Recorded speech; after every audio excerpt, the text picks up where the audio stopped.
देश भर में एसआईआर पर जमकर बयानबाजी देखने को मिल रही है। पक्ष और विपक्ष आमने सामने। चुनाव आयोग पर भी गंभीर आरोप लगाए गए। वहीं उत्तर प्रदेश की राजनीति में भी इन दिनों एसआईआर और वोटर लिस्ट को लेकर घमासान मचा हुआ है। लेकिन अब सपा का एसआईआर पर दांव उल्टा पड़ गया है, क्योंकि चुनाव आयोग की तरफ से ऐसा जवाब मिला है जिसने विरोधियों की बोलती बंद कर दी है। इस स्टोरी में बताएंगे अखिलेश यादव के आरोपों पर चुनाव आयोग ने क्या दिया जवाब। नमस्कार, आप देख रहे हैं अनकोट और मैं हूं आपके साथ दिव्या सिंह। उत्तर प्रदेश की सियासत में चुनाव से पहले ही सियासी संग्राम तेज हो चुका है। मुद्दा है फॉर्म 7 और एसआईआर का, आरोप है वोट कटवाने का और सवाल है लोकतंत्र की पारदर्शिता का। समाजवादी पार्टी ने चुनाव आयोग के सामने गंभीर आरोप लगाए। पार्टी के 12 सदस्यीय प्रतिनिधि मंडल ने लखनऊ में यूपी के मुख्य निर्वाचन अधिकारी नवदीप रिढ़वा से मुलाकात की और दावा किया कि फॉर्म 7 के जरिए बड़े पैमाने पर वोट काटे जा रहे हैं। अब सपा का कहना है कि जिन क्षेत्रों में पिछली बार उसे जीत मिली थी, खासकर जहां पिछड़े, दलित और मुसलमान मतदाता निर्णायक भूमिका में है, वहीं व्यवस्थित तरीके से नाम हटाने की कोशिश हो रही है।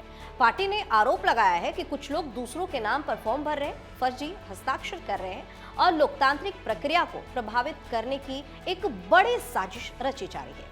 मीटिंग के बाद सपा नेताओं ने दावा किया कि उन्होंने आयोग को सबूत सौंपे हैं और कार्रवाई का आश्वासन भी मिला हुआ है। लेकिन कहानी यहीं खत्म नहीं होती है। कुछ ही देर बाद मुख्य निर्वाचन अधिकारी नवदीप रिढ़वा सामने आते हैं और उन्होंने आंकड़ों के साथ सपा के आरोपों को खारिज कर दिया, या यूं कहे कि समाजवादी पार्टी के नेताओं के दाव की पोल ही खोल दी। और कुछ देर बाद चुनाव आयोग ने ऐसा बयान दिया जिसके बाद नवदीप रिढ़वा ने आंकड़ों के साथ ये बता दिया कि समाजवादी पार्टी के दाव में कोई दम ही नहीं है। उन्होंने कहा कि लाखों की संख्या में फॉर्म 7 भरे जाने की बात गलत है। हकीकत तो ये है कि हर विधानसभा की बात की जाए तो दूसरों के नाम कटने के लिए भरे गए फॉर्म की संख्या तो हजारों में भी नहीं है। अखिलेश ने जिन जिन विधानसभा और बूथ का नाम लिया, बल्क में नाम कटने की शिकायत की, उनकी डिटेल रिपोर्ट भी दी और एक भी ऐसी जगह सामने नहीं आई जहां अखिलेश का दावा सच्चा हो। ऐसे में कुछ लोगों का कहना है कि चुनाव आयोग की तरफ से अखिलेश यादव को ऐसा जवाब मिला है जिसके बाद से अखिलेश यादव मुंह छिपाकर भागने पर मजबूर हो गए हैं। यानी एक तरफ गंभीर राजनीतिक आरोप, दूसरी तरफ प्रशासन की ओर से आंकड़ों के साथ सीधा का सीधा जवाब अखिलेश यादव को दे दिया गया है। आज इस मुद्दे ने राजनीतिक रंग भी ले लिया है। सरकार की ओर से ओम प्रकाश राजभर ने कहा है कि विपक्ष को चुनाव से पहले ही हार दिखाई दे रही है, इसलिए बहाने तलाशे जा रहे हैं और इस तरह की चीजें की जा रही है। वहीं बीजेपी नेता नरेंद्र कश्यप ने तंज कसते हुए कहा है कि एसआईआर फोबिया है और इसके पीछे चुनावी डर साफ तौर पर देखने को मिल रहा है। साफ है, इस मुद्दे पर आरोप प्रत्यारोप का दौर भी शुरू हो चुका है, जो लगातार बढ़ता जा रहा है। लेकिन असली सवाल क्या है? क्या वाकई फॉर्म 7 के जरिए किसी खास वर्ग के मतदाताओं को निशाना बनाया जा रहा है, या फिर यह चुनाव से पहले की रणनीतिक सियासत है?